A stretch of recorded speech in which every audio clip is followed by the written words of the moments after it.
What is going on, y'all? Welcome to another video. It's been a pretty long time since I filmed and produced a video for you guys, mainly due to the fact that I've been working so much and I actually haven't had too much to do to my car. I mean, I have, but it wasn't really like worth filming. But y'all will see the update in the car in a little bit. Today's video is going to be installing the Raceland coilovers on the Mazda 3, going for that real static fitment. The coilovers I got are the Raceland Primo coilovers. These are the $530 coilovers for the Mazda 3 2010 to 2013, and it's the most expensive setup out of all of the other Racelands. I believe you have the $400 base model with no dampening controls, so then another one's like $430, and then the ones that I got are $530, so they're the highest of them all. So that's today's video. Let me go ahead and move the Mazda MX-6, and this has some stuff done to it, but the final prep for this car is to get the bodywork done and then paint. So that's a lot of money, so I'm just waiting and saving for that. But yeah, let's go ahead and move this car so we can put the Mazda 3 in the garage.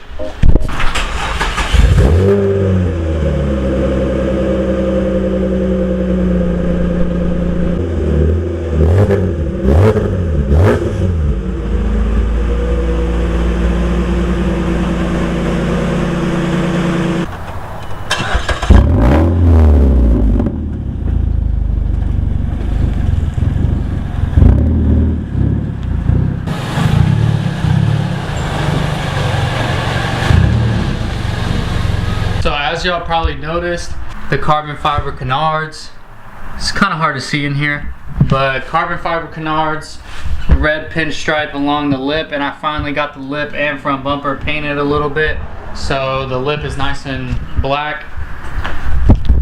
Tuner Coil banner, shout out to them for sending that out. Red pinstripe along the mirrors, carbon fiber door handles. I went back to the tinted taillight look, and then also carbon fiber license plate and the lip pieces again with the red pinstripe and painted nice and black. I think that's about all that I've done to the car recently. Interior is about the same. I have the black carbon fiber interior pieces along with the red. It's like a chrome red interior trim, so not too much done on the interior, but that will change soon with racing seats. So now with the car in here, I'm gonna put it on all fours, take off all the wheels, and get ready for the coilover install as soon as the FedEx guy arrives. That way I'm already one step ahead with the wheels off. So yeah, let's get right into it and let's lift the car up.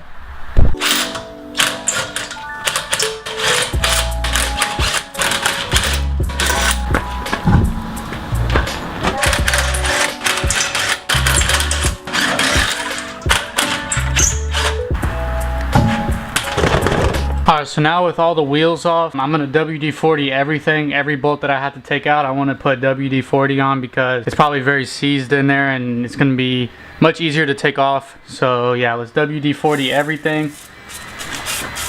The pinch bolt in the back is definitely what you want to WD-40, and along with this ABS brake line right here, you want to WD-40 that, and just along with everything else just to get it real loose, so it's very easy to take off. I forgot to mention, with this car I also have the Megan Racing strut bar. So with this strut bar you have to take off all the bolts from where the top hat gets mounted at. So I'm going to take the strut bar off too, because that's going to be needed in order to take the whole strut and lowering spring assembly off. Alright, so if you have a Mazda 3, what you want to do is you want to take off that ABS line right there along with this end link, and then when you take that off, there's a pinch bolt in the back. You want to take off that bolt right there, and then when you're done with those, you want to support the wheel hub with a jack, and then go up here and remove all three 14mm bolts.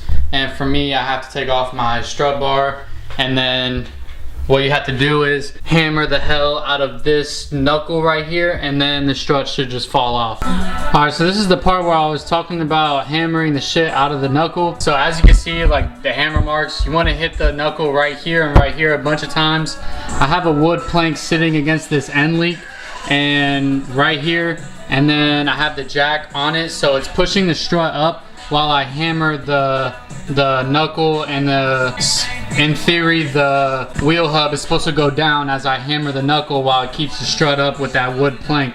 So as you can see, this is the line where the strut was, so I only have a little bit more to hammer and then the wheel hub will just fall off. So that's how you take the strut out. So what you do with this one, do the same one over there on the other side, and then when I get this off, I'm going to show you how to take the backs off. So now there goes the strut, and now you just pull it out.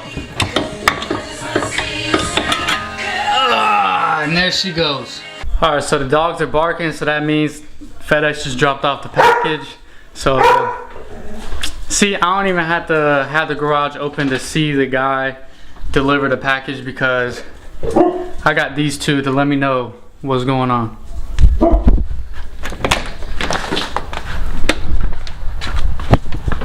There we go. It's like Christmas.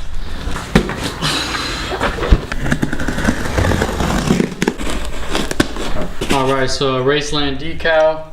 Probably not gonna put it on my car, but whatever. But here we go. So Raceland even sent out this little, like, I don't know what it is, but let's see. So far the packaging is really nice.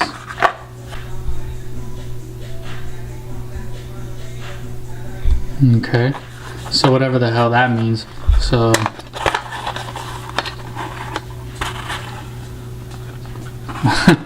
it's a little keychain of a coilover, the same ones that I got. Oh, this is really cool.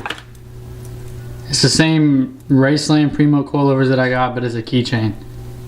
Alright, so if you're ever having trouble putting in the strut and the strut won't go all the way down into the knuckle, here's what you got to do. So turn the wheel so the wheel hub is facing that way, and then what you want to do is right here where the pinch bolt is supposed to go, so that's dead space in the middle, put a flathead screwdriver just like this one, and then when you put it in from the bottom, hammer it, and that spreads the knuckle. So now when you jack it up, it literally just put this much into the knuckle, and now I only have a little bit more to go. So I'm gonna grab a real hammer because I was using a rubber mallet, and I'm gonna hammer this down so it fits really easy. Alright, so with the fronts done, now we're on to the back. Dad is finally here. Dad, you gotta say what's up to the video.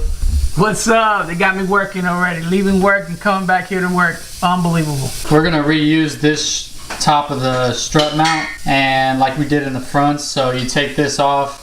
I think it's a 12. I don't know what I was using, but look how bad my struts were. Like, when I tell you I needed struts, I needed struts very bad. So once he takes off this bolt currently that we just keep messing with, like off the sway bar, it's not really coming off for us. Then we'll be able to take the spring out and then replace the strut, and then basically that's all you got to do for the backs. Very simple. Take the two sway bar bolts off, pull down the sway bar, and then you have the big 17mm bolt from the wheel hub. Drop the whole control arm down so you can get the spring out. So right now we're having a problem where you have to use a jack to push the wheel hub up, so the bottom 17mm bolt will go into the bottom of the strut and the wheel hub. So yeah, let's put the wheels on the car and show you guys the final product. I'm so excited. I'm so excited to see how it's gonna look. I hope it's... I'm so tired, man. I've been at this since like 1:30 or... Yeah, 1:30. I've been at this and it's now almost 10 o'clock. So it's been about 8 hours. I've seen many other coilover installs on this car, and I'm sure it took them 8 hours as well. Yeah. Alright, so it's the next morning. It's Thanksgiving, so happy Thanksgiving to everybody. This is the new stance so far. I think I'm gonna go a little bit lower in the front and a little bit lower in the back, but I do want the car to settle in a little bit before I do so. But yeah, let me show you guys the final product. It's pretty freaking low, like I can't even fit my foot in. So all right, let's get it.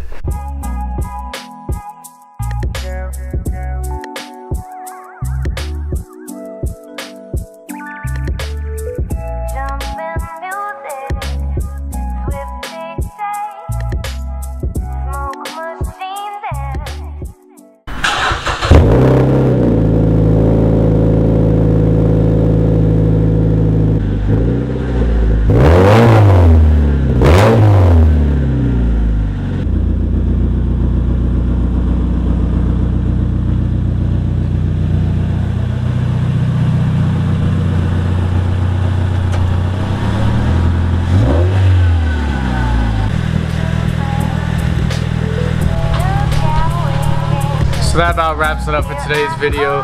Car looks great. Big thanks to my man for helping me. Very, very tired last night. It took me about 8 hours. If y'all have a Mazda 3 or a Mazdaspeed 3 and you're trying to do coilover setup, just know you're gonna need the whole day. I needed new struts very bad, so I'm so glad I got new struts.